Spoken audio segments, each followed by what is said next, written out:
You're listening to an Airwave Media Podcast. Fargo, the new virtual assistant from Wells Fargo, makes banking faster and easier. Like this. Fargo, what's my checking account routing number? And this. Fargo, turn off my debit card. And this. Fargo, what did I spend on groceries last month? And that's just the beginning. Do you, Fargo? You can. In the Wells Fargo mobile app. Learn more at wellsfargo.com/getfargo. Terms and conditions apply. Your mobile carrier's availability and message and data rates may apply. Wells Fargo Bank, N.A., member FDIC.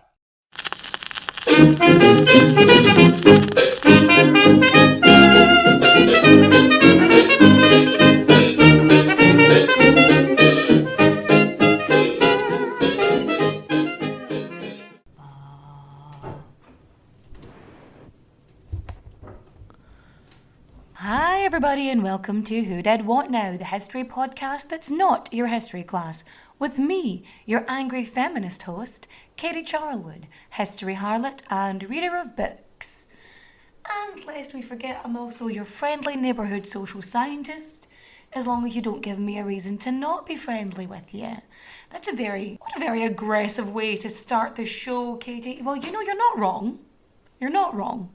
So yeah, first things first, I should probably say hi to a lot of the new followers who have, hi, me and my hot sauce, how's it going? Anyway, thank you for joining. Welcome to the Guild of Historical Descent. For the newbies, I should probably say that when I get the opportunity to, I do like to discuss things that are often mistold or misinterpreted throughout history. Hence why it's a Guild of Historical Descent. I don't think I've even said that in a long time. But you know, the reason I started this podcast was so that I could talk about stuff in history that I found interesting. And unfortunately, a lot of history is told through the perspective of the pale and stale men, you know? And what we learn is through their very limited scope and perspective. Not only that, but it's very Eurocentric. And you'll find that a lot of history is shown and taught through the lens of European standards. And it's very myopic and it's very classist and it's and racist and Eurocentric. And it's a whole bag of cats. So when I get to dispel myths and provide a truer version of history, and I know you can go, but this is your perspective. And it's like, well, it is far too easy to go, oh, well, I don't like how this is, so I'm just not going to believe it, which is actually part of the backfire effect, which we'll discuss at some point, probably, maybe. But my video got a little bit popular because I was talking about the people who say not all men, especially the people who... You see, last week, a 22-year-old schoolteacher went for a jog after work, and she was murdered by a man in broad daylight. And yet again, this horrific and cruel event serves to amplify the continued and socially accepted abuse of women that is totally and irrefutably ingrained in our society, and we need to work better to... And that's something we really need to, revolt against, because that's not acceptable. And this poor girl, her body had not touched the soil. Less than 48 hours after she was viciously killed, Not All Men was trending on Twitter in response to this.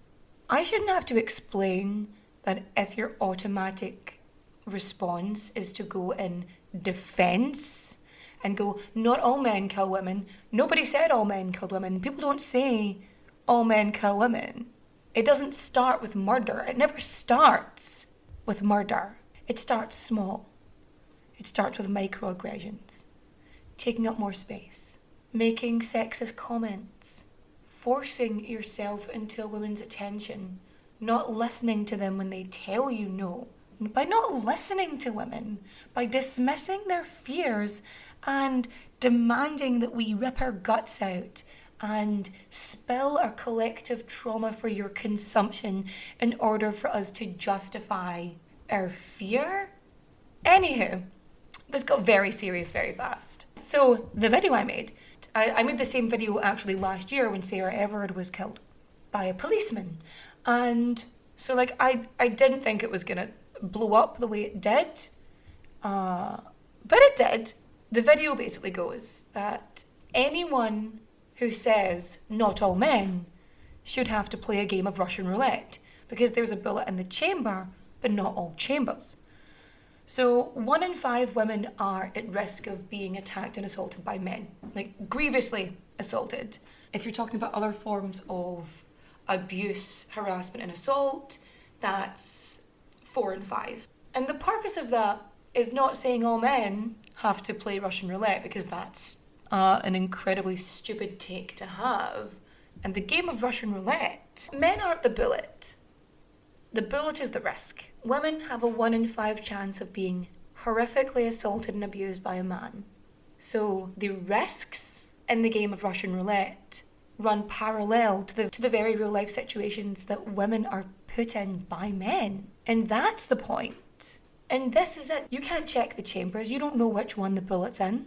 You don't know. And if you're not willing to play, why should we? But anyway, I know what you're thinking. You're thinking, quit your jibber jabber. In fact, I will.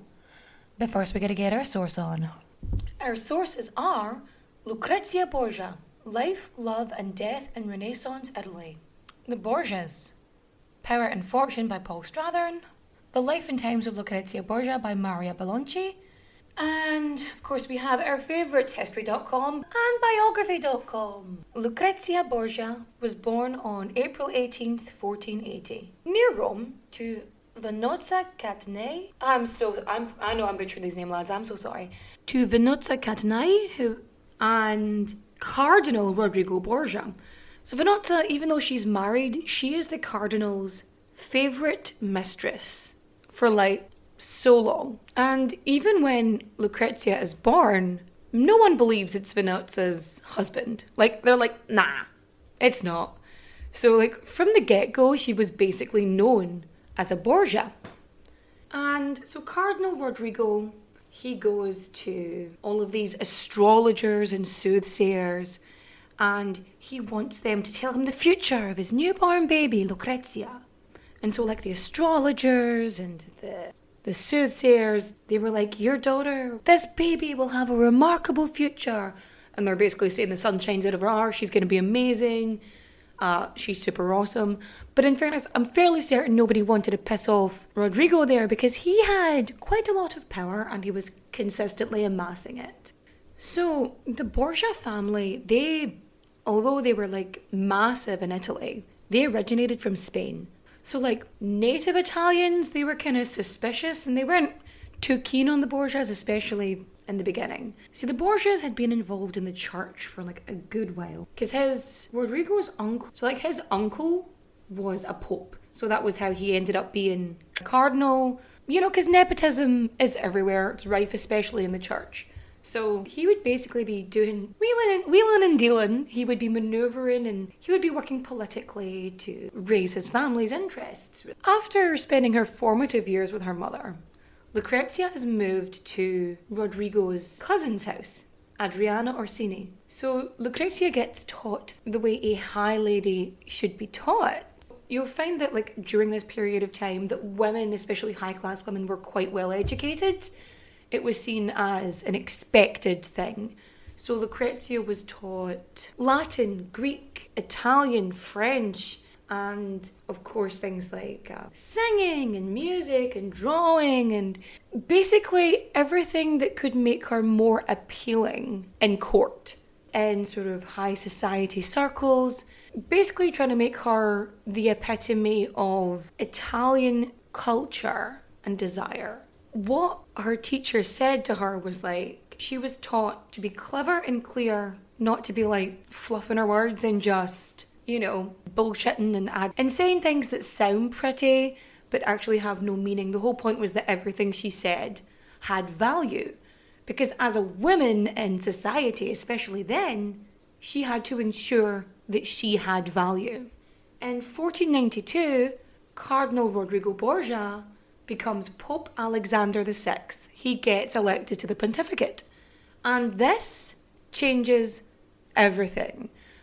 Being the family of the Pope, regardless of whether you're illegitimate or not, because strangely enough, he claimed them. He claimed his children, especially those by Venozza, Cesare and Giovanni. They are Lucrezia's older brothers.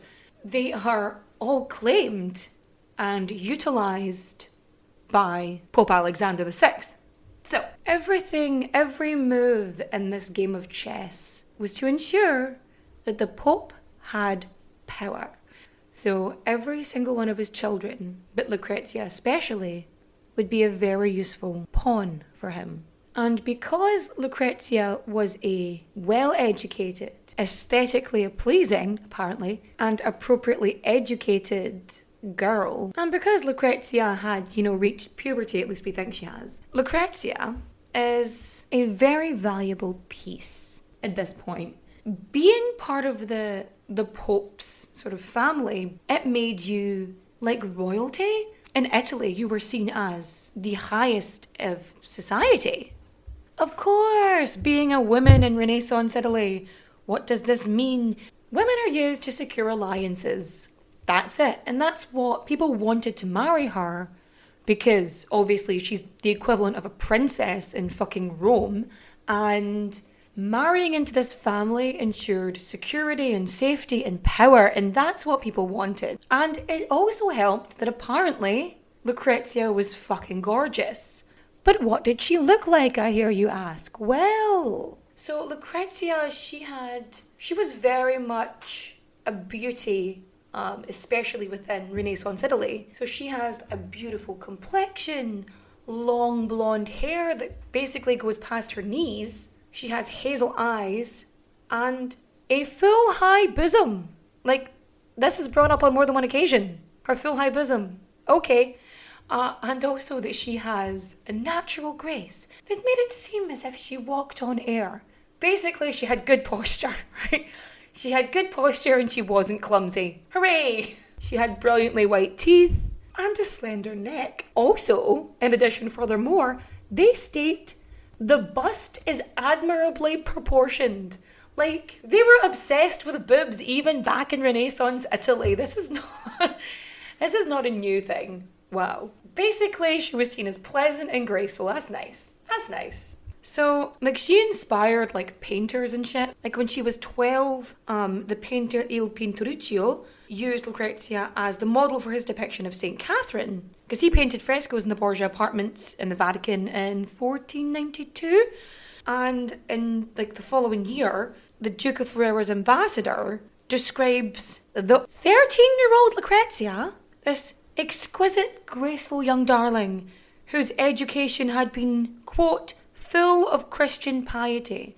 So she had all of the traits and qualities that one would expect with such an upbringing. She was desirable because, it's the whole Madonna and whore idea, because she was seen as the epitome of purity that really bumps up her worth. So, surprise, surprise, all like the main massive families in Italy are like, we need to get in on this, somebody marry that child. So loads of people are trying to like build this alliance with the Borgias. Like, there were 2 Spanish suitors who were like trying to get her hand in marriage. They were well into this. The King of Naples even tried to get her, was even trying to marry her, like. And so all these suitors are coming forward and they're like trying to prove why they would be a worthy alliance, why they would be best suited to be aligned with the Borgias. Because nobody gives a fuck actually about Lucrezia and her well-being. But again, nepotism and previous alliances all come into play. So Cardinal Sforza, whose brother was the Duke of Milan, he puts forward his nephew, Giovanni. So Giovanni's like 20-something. And the Borgias go, yep, this seems like a good deal. We can work with this. Because the Sforzas are really powerful, like, in the north and in central Italy, that by aligning themselves with them, it really sort of strengthens the alliances. So, on the 9th of June 1493, Giovanni Sforza, who I think is like 20-something, so he swans into Rome like the cat's pajamas, having a grand entrance via the Porta del Popolo, and 3 days later, him and Lucrezia get hitched. And obviously this is the society wedding. So basically you've got like all of the upper crust families are there. You've got politicians, ambassadors, officials, so on and so forth. The whole thing, there's a big party. It's a massive celebration. Everyone's dancing and eating and partying out. Then, in the early hours of the morning, the couple are accompanied to the Palace of Santa Maria in Portugal. And throughout this whole time, no one gives a flying fuck about Lucrezia, about her place in all this, her fears, her hopes. Nothing matters because she's just useful until she isn't. And she's 13. And you can say it's a different time. A child is still a child, regardless of the century. So in the following year, this shit hits the fan. So King Charles VIII of France, he just fucking invades Italy, doesn't he? Of course. And Lucrezia's husband's uncle forges an alliance with the French, and he does this against Pope Alexander, so against Lucrezia's fathers. So she is basically, at the age of 14, stuck in this fucking political storm between her husband's family and her own. And Giovanni, he's also stuck in the middle. So he's either do I align myself with my wife's family or with my own? And in the end, Giovanni's yeah, no, I'm not turning against my uncle, so tough. I can't support your brothers, so Cesare. And he's all right.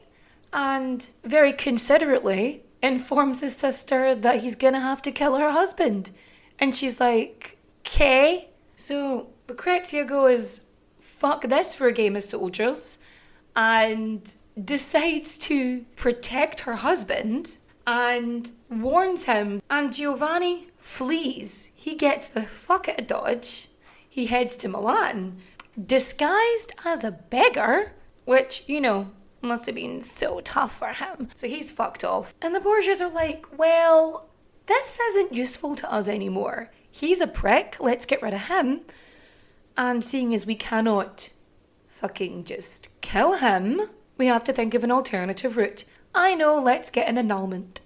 So in order to have the marriage annulled, they needed a reason, obviously. And the reason that they used was Giovanni was impotent. And so their game plan was stating that the marriage was never consummated because Giovanni was impotent. And Giovanni's no, I don't like this. So he decides that he wants to ruin Lucrezia's reputation. The very person who saved his life, he wants to destroy hers. Okay, in a totally sane and reasonable act, sarcasm, Giovanni starts spreading lies about Lucrezia in a way to tarnish not only her reputation, but the reputation of her family. Or perhaps he was just trying to tarnish the reputation of her family, and Lucrezia was just collateral damage, because why the fuck would this child matter to you? So normally when you think of Lucrezia Borgia, you think of this evil, manipulating poisoner who fucked her brother. That's what you hear. I also want to blame Assassin's Creed. Assassin's Creed has a lot to fucking apologise for. I understand it's fantasy, but the whole concept is that it's based on historical fact. And 80% of the time, they treat women like fucking garbage. They'd rather continuously project this image of them being absolute cunts than, instead of making them a three-dimensional fucking character. That's not the point. The point is, they did it to Lucrezia Borgia.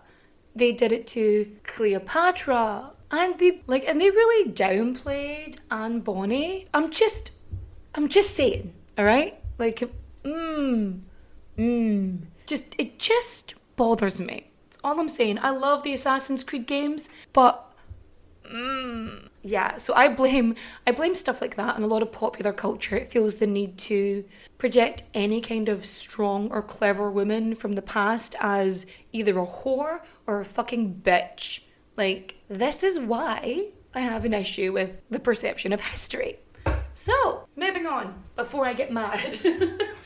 But Giovanni also claims and publicly declared that Pope Alexander VI knew his daughter carnally. And he continues to do this because, he's a dick. So they're like, hey, we'll give you her dowry. You can keep that. We're not going to ask for that money back. And Giovanni's like, maybe. That seems like a maybe. But then the Sforza family, they threaten to withdraw their protection of him if he refuses to agree to the annulment, because he is making things very difficult for them, like politically. Like, it's a huge absolute fuck up. So Giovanni finally, after getting his money and ensuring his protection, signed confessions of impotence and documents of annulment before witnesses. And he has to publicly proclaim that her virginity is intact. So while the annulment sort of negotiations are happening, Lucrezia is retired to a convent, the convent of San Sisto in Rome. So Lucrezia, she's just kicking about the convent, chilling out, being, pious 17-year-old. And next thing you know, her brother Juan found murdered in the Tiber. Cesare, he becomes a cardinal in his late teens. Like, a teenage cardinal. Are you fucking kidding me? If that's not a sign of nepotism, I don't know what is. So he is very quickly gaining a ridiculous amount of power. And he becomes a military chief of the Papal States. And it's like the area in central Italy that's around Rome that's kind of under direct papal control, really. Yeah. Fuck, no, bollocks, arse, Cesare. His name is Cesare. I've been calling him Cesare, as in like Cicero this whole time. Why? It's Caesar. You know what I've done? I've conflated Caesar with Cesare. It's fine. It's fine. I've acknowledged my mistake. I'm not going back to re-record all the times I've said his name because I'm an hour in. It's not happening. No. So Cesare, fuck me. Cesare is the... So yeah, he's in charge of like the Pope's armies. Like... Cool. And he's trying to like get in with Carlotta, who's the daughter of the Neapolitan king. So yeah, Cesare finally decides that it's time for Lucrezia to leave the lovely seclusion of the San Sisto convent. Because forever pursuing their own interests, the Borgias decide that she's gonna get hitched again. Yay! And they decide that the illegitimate son of the King of Naples, Alfonso of Aragon, is the way to go. So it's 1498 and Lucrezia and Alfonso get married in the Vatican. According to all sources, the two of them were actually wanting to marry each other as opposed to her being forced into a marriage. It's nice when there's some enthusiasm and you're not being forced into an unpleasant arranged marriage. So Lucrezia, she's 18 at this point, and Alfonso's like a wee bit younger than her. But he's also apparently easy on the eye. Apparently he's quite hot, and he's not an idiot, which is nice. So he's smart and he's handsome, which, considering that she went from being forced to marry someone much older than her. So they end up having a rather pleasant marriage. Short, but pleasant. Like, apparently they were quite happy together. So, basically a year later, Lucrezia gives birth. She has a son called Rodrigo, who she names after her father, which is, as one does. They had a child, they had a happy marriage, but unfortunately, because of Cesare, things just fucking fall apart. Because Lucrezia's happiness means absolutely fuck all to anybody. And of course, the Borgias, being the vicious political fuckwits that they are, decided, nah, this ain't working for us. So the Pope, he's trying to negotiate a marriage between Carlotta of Naples and Cesare, and when that doesn't happen, he decides to align with his enemy, France. So the new French king, Louis XII, ends up being his new buddy. And Cesare marries Charlotte d'Albret, daughter of the Duke of d'Albret, and who's somehow related to the French king. I don't know how, but she is. So anyway, Borgias are aligned with France and are in complete opposition to Naples. Basically, they're like, oh, no, you didn't do what we wanted you to do. Well, now we're going to fuck your shit up. And so Lucrezia's husband, Alfonso, becomes a political liability in the eyes of the Borgias. And as we know from Lucrezia, she's not afraid to stand up for her man and be like, save yourself. So it's getting close to the year 1500, and the Pope, he's still visiting astrologers and shit, and they're like, whoa, dude, careful. ooh, misfortune is coming. So yeah, in June 1500, there's a papal meeting going on, and apparently a gust of wind hits a chimney, the chimney falls down, kills 3 people and injures Pope Alexander. And Lucrezia, being the kind, considerate daughter that she is, she goes to the Vatican and she's taking care of her wounded father. And while she's there looking after him, Alfonso and his entire entourage are attacked by a large group of knife-wielding henchmen on the steps of the Vatican. So they're all getting stabbed, stab. And because Alfonso is like really fucking wounded because he has been stabbed like a cheese hedgehog, so Lucrezia, she goes to her husband and she starts personally taking care of him. And she's doing everything in her power to protect her husband. So she's preparing his food for him. She's calling in the most trusted doctors from Naples. She is covering her bases. Even her father, Pope Alexander, orders 12 guards to stand watch outside of Alfonso's room. And of course, rumours are spreading, like everyone thinks that Cesare is behind it. And pamphlets are released. So they were like, people are literally spreading pamphlets with shit like, Cesare said what won't happen at lunch will happen at dinner. Meaning that we didn't get him the first time around. So like the fact that he's doing this, it's very strange though, because if he was involved in the plot, why would he be protecting him? It's very interesting. So a month later, when Alfonso was still recuperating, someone enters Alfonso's room, and as he lays in bed, wounded from being incredibly stabbed, he is strangled to death. And Lucrezia is absolutely distraught. She is heartbroken. She loved him. She cared for him, which is incredible considering the fact that it was an arranged marriage. Oh my god, yes, I forgot to mention this actually. So in 1498, before she gets married, when she's released from like the fucking convent, she shows up with this like 3-4-year-old boy, and the rumour mill obviously goes, oh, it must be her illegitimate son that she had in the convent. Okay, but like 2 papal bulls get released, one saying that it's Cesare's son, and then another being like, actually no, it's the Pope's son, so whoops, sorry, ha ha ha. Probably I think the initial scandal was to go, look, it's by him. And then I went, fuck it, no, mine, it's okay. So while Lucrezia is still hanging about the Vatican, this pisses so many people off. Apparently because she's allowed there. So because Lucrezia was incredibly well educated and she was genuinely intelligent, her father felt he could trust her because, well, he's a man and she's a woman, so she was obviously going to do what he told her to do. So, anyhow, because she's like taking care of correspondence for the Vatican City and basically takes care of the place whenever the Pope was away.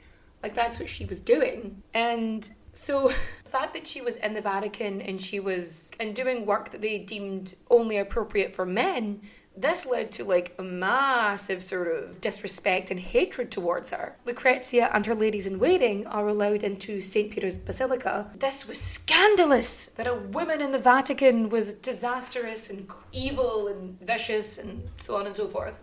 And the following year, rumours start to spread about the banquet of chestnuts. Now, we don't even know if this actually happened, but it's weird. So the banquet of chestnut was like this. So Cesare holds this banquet and he invites 50 courtesans into his apartments in the Palazzo Apostolico. After dinner, chestnuts are thrown onto the floor and the courtesans are made to crawl on their hands and knees to forage for chestnuts.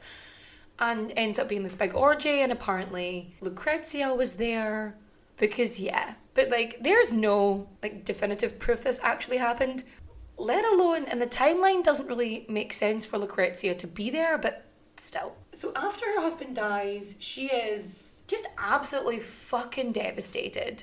So the 20-year-old widow is mourning. So she decides to get the heck out of Dodge and heads to Nepi, which is like north of Rome. And when she's there, she's properly in mourning. Being a part of a royal family might seem enticing, but more often than not, it comes at the expense of everything else, like your freedom, your privacy, and sometimes even your head. Wondery's new podcast, Even the Royals, pulls back the curtain on royal families, past and present, from all over the world, to show you the darker side of what it means to be royalty. From icons like Grace Kelly, Oscar-winning actress turned Princess of Monaco, who the world saw as the ultimate good girl. She mastered playing a happy wife and mother, but beneath it all, she was desperately lonely. Grace spent her whole life working towards perfection, and it ultimately cost her her happiness. Or King Ludwig II from Bavaria. He was only 18 when his father died, leaving the crown to him and a duty to rule that he never wanted. He refused to lead, and used the funds from the royal treasury to further his extreme love of opera. But this choice eventually cost him the crown and his life. Follow Even the Royals on the Wondery app, or wherever you get your podcasts. You can binge Even the Royals ad-free right now on Wondery Plus. The regular season is heating up. New stars are emerging, and that means more opportunities to win up to 25 times your cash on Prize Picks, the most exciting way to play daily fantasy sports. Just select 2 or more players, pick more or less on their projection on a wide variety of stats, and place your entry. It's that easy. Let it fly to turn $10 into $250 with just a few taps. Easy gameplay, quick withdrawals, and injury insurance on your picks are what make Prize Picks the #1 daily fantasy sports app. Watch your favorite players and get paid doing it this basketball season. See your entries make progress during the game or make new entries for the second half and the fourth quarter. 3-pointers, assists, rebounds, and everything in between are yours for the taking. Join the Prize Picks community of more than 7 million players who have already signed up. Right now, Prize Picks will match your first deposit of up to $100. Just download the Prize Picks app and use code GET100. That's code GET100 on Prize Picks for a first deposit match of up to $100. Prize Picks. Pick more, pick less. It's that easy. Like, to the point where she's signing her letters in Felicissima, which basically means the extremely unhappy one. But Cesare and Alexander, they do not give an actual fuck. Because if she's not being useful to them, they don't care. And instead of, trying to make her life easier or giving her some support, they think, let's marry her off again because we need alliances and we need to use her to benefit us.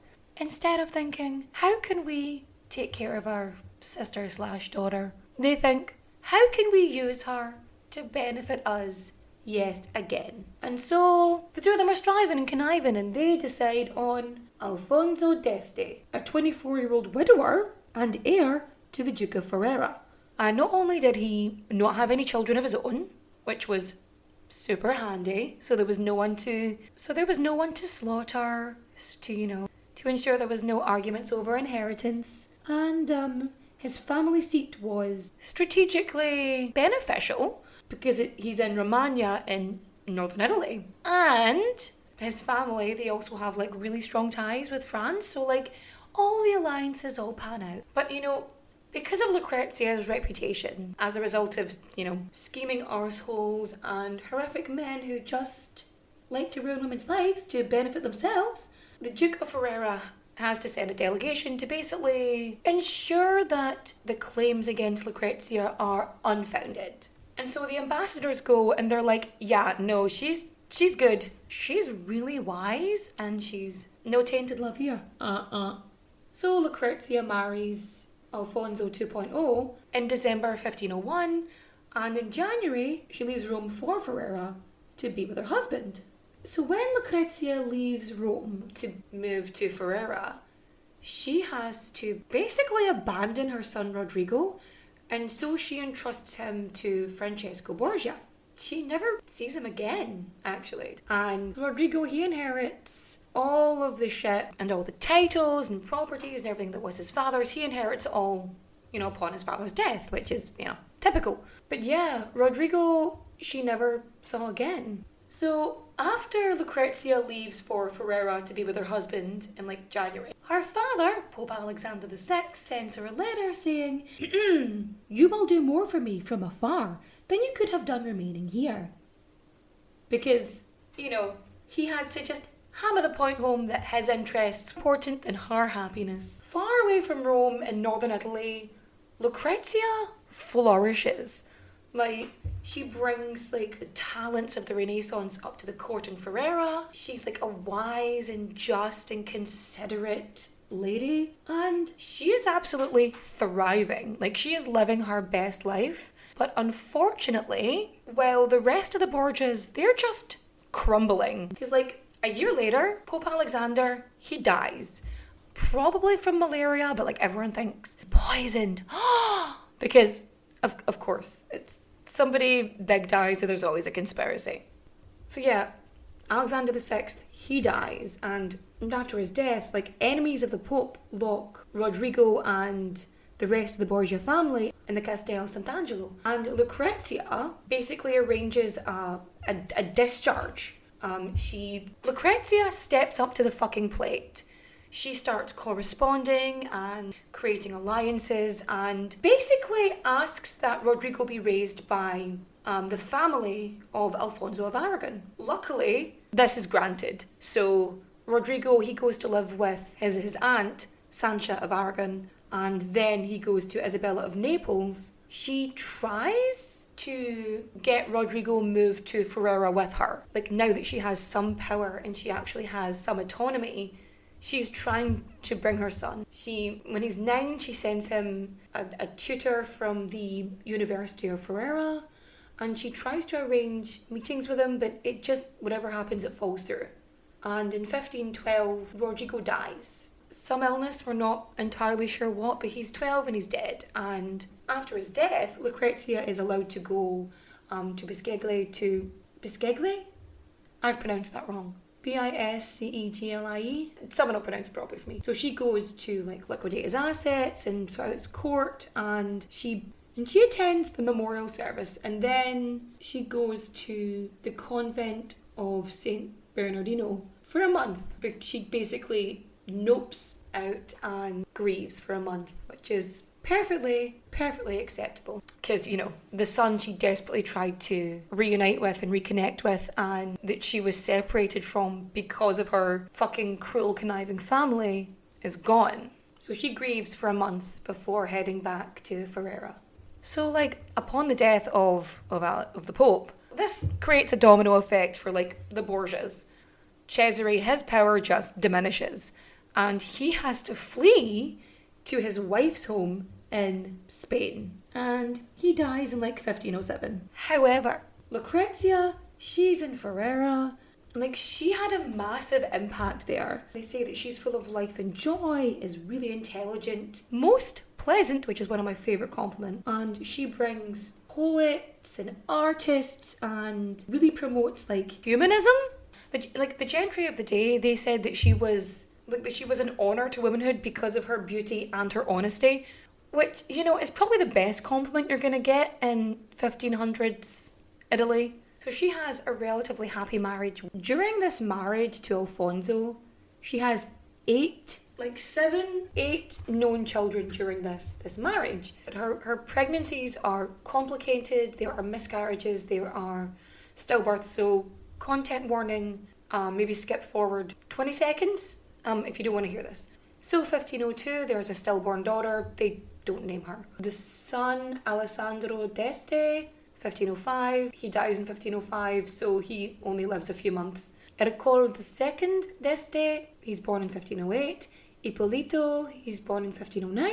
Another Alessandro is born, but he dies age 2. Leonora, their daughter, is born in 1515, and she becomes a nun and a composer, by the way, just putting that out there. Francesco, he's born in 1516, and Isabella Maria d'Este, who was born on the 14th of June, 1519. She was born so sickly that, like, straight away, she was out of the womb and she was in a chapel. Like, they had her blessed and like, they were so convinced and they were right. She died that day, like, super religious. They were like, we need to baptize her now. Fuck, and they did. Anyway, and it's this final birth that leads to the premature death of Lucrezia. So she's holding court up in Ferrara and really holds her own there. Like, while everything else in the Borgias and everything is just, their powers are just gone. She is considered a very respectable and accomplished Renaissance duchess, really. And during her lifetime, she rises above the attempted tarnishing of her reputation. And well, even though the Borgias, the political sort of alignment of that falls, she is still standing at the end of it. And really, it's only after her death that the truth really gets twisted. But yeah, so Lucrezia, she has yet another complicated pregnancy and gives birth on the 14th of June, 1519. And she's really sick, she's really weak during the whole pregnancy. And after she gives birth, she gets horrifically ill. And so they've got all the best physicians in there, and they're, working around the clock. And she, after a couple of days, she seems to be recovering. And then after that, she just gets worse. It just turns, and she just gets worse and worse. Her health is just waning over the next 8 days. And so 10 days after the birth and death of her daughter, she dies on the 24th of June, 1519, from pregnancy and childbirth. So when Lucrezia passes, Alfonso, Duke of Ferrara, cries bitterly, like he sobs. Like, he's genuinely upset. And it's said that he cried bitterly at the loss of his sweet companion, because they had a rather harmonious marriage, especially in comparison to lots of the era. And Lucrezia is laid to rest in the convent of Corpus Domini. And it's after her death, really, that the rumours really start to spread again. And all these allegations, they come out, and it's always incest, poisoning, murder, blah, blah, blah, blah, blah. But there's no historical basis for it. It's all shit she kept poison in a hollow ring. Because apparently she's just walking around parties, just going, boop, dead, boop, dead, boop, dead. That is what they're suggesting, but okay, that's no. Because they'd much rather condemn a woman than admit that she was basically used and abused to benefit the men in her life. And so that is the tale of Lucrezia Borgia, illegitimate daughter of the Pope, Roman royalty, and a woman with a scandalous reputation that was the invention of men. So if you liked my retelling of Lucrezia's often misinterpreted tale, please, please, please, please, if you haven't already, I know it's annoying, it takes a minute and a half, can you go on to, if you are listening on Apple Podcasts or on Spotify, rate and review 5 stars. And if you're on Apple Podcasts, if you leave a review, it doesn't matter what you say, but the moment you type in anything, it really boosts me up that weird Apple algorithm and really helps promote the show, which puts me on the radar for sponsors and stuff like that, which would be super duper, because that would be very helpful for me. It really just boosts the show from the business end and helps share it and puts it on other people's radar, and it just helps. And if you're thinking, I want to do more than just rate and review, you can always follow on social media. I'm on Twitter as Who Did What Now PD, because there's not enough characters for Who Did What Now Pod. I'm on Instagram and TikTok as Who Did What Now Pod. But maybe you're thinking, I want to give you more stuff because books are expensive and you read a lot of shit to make this podcast. You can join Patreon. So that's patreon.com/whodidwhatnowpod. And you can join there and get exclusive stuff and fun and goodies and help continue support this. Or perhaps you're maybe just a one-time thing, just a one-time bit of support. You can go on to paypal.com and donate to whodidwhatnowpod@gmail.com. I've got all of the details in the show notes down below, so you don't have to worry about spelling stuff. But that being said, I want to say a few things before we get to recommendations. So I'm going to say hi to some very special people, some very special patrons. We have Jamie. She is awesome. I may have misgendered Jamie in a previous episode, and if I have, I'm so sorry. I'm very sorry. That's on me for not paying attention and being a dick. That's on me. But Jamie, thank you so much. You're awesome. Because Jamie is an enchanting, full-acorned heartling. But Jamie isn't the only person that I have to say thank you to today. We also have Wendy and Sammy. Hi. Of course, we have Wendy, my Fwendy. So I'm really glad to have you here. Thank you so much. And of course, we have Sammy, my newest patron. Hi. Thank you for joining the Guild of Historical Descent. I'm just going to give another wee shout out to Helly from Niagara Falls, who is honestly one of the most impressive people that I know in my life. Yeah, that's it. So, now that we've got our thank yous out the way, I am going to give you some recommendations. Reading. Reading-wise, I'm going to recommend you read a very insightful book called Why I'm No Longer Talking to White People About Race by Renee Edo Lodge. Watching? How do I put this? Honestly, I'm still watching the Book of Boba Fett. It's very much my thing right now. No, actually, I've probably recommended this before, but I recently rewatched it. It's on Disney Plus, stars on Disney Plus. It's Dollface. It's got like an awesome cast of women in it, and it's just the kind of irreverent humor that I'm looking for and stuff. So that's watching. And listening, listen to me more. No. No, I'm going to recommend, I've been very women-centric this week, I'm going to recommend The Guilty Feminist.